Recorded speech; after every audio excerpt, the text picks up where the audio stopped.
Hello everyone, welcome back to our channel. மாணவன் ஆசிரியர் 11th standard second division test 2025 கெமிஸ்ட்ரிக்கான English medium question paper தான் பார்க்க போகிறோம். ஸோ அது பார்க்கறதுக்கு முன்னாடி மாணவன் ஆசிரியர் யூடியூப் சேனல் சப்ஸ்கிரைப் பண்ணிடுங்க, வீடியோ ஃப்ரெண்ட்ஸுக்கு ஃபார்வர்ட் பண்ணுங்கள். 11th standard chemistry second division test 2025 பொறுத்த வரைக்கும் 70 மார்க் எக்ஸாமு, 30 மார்க் வந்து உங்களுக்கு ப்ராக்டிக்கல் இருக்குது. இதில் இருக்கக்கூடிய 2 மார்க் கம்பல்சரி, 3 மார்க் கம்பல்சரி, 5 மார்க்லாம் நல்லா தரவாக படிச்சுக்கோங்க. ஸோ 2 மார்க் பார்க்கலாம். How many of orbitals possible? n equal to 4. Define electronegativity. What are the isotopes? Write the name of isotopes in hydrogen. Mention the use of plaster of Paris.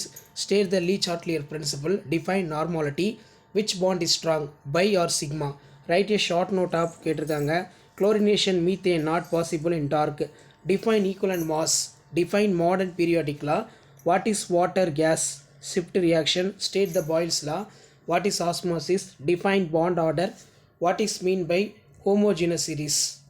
Define smoke ரொம்ப important, நல்லா படித்து வச்சுக்கோங்க. So அதுக்குள்ள 5 mark பாருங்கள். Define mole, Pauli exclusion principle, what are mean by screening effect, mention the use of heavy water ரொம்ப important. So அடுத்து பார்த்தீங்கன்னா define Gibbs free energy, what is mean by அதுக்கு கீழே பார்த்தீங்கன்னா what is vapor pressure, isotonic solution, hybridization, sigma bond, explain the proper chromatography ரொம்ப important, நல்லா படிச்சுக்கோங்க. அதே மாதிரி write note of following rushing process, டார்சன் process, degraded by non biodegraded pollutants, how is acetate formed, explain the effect. So இதான் 11th standard chemistry second division test 2025 original question paper. Share பண்ணுங்கள், subscribe பண்ணுங்கள். Thank you.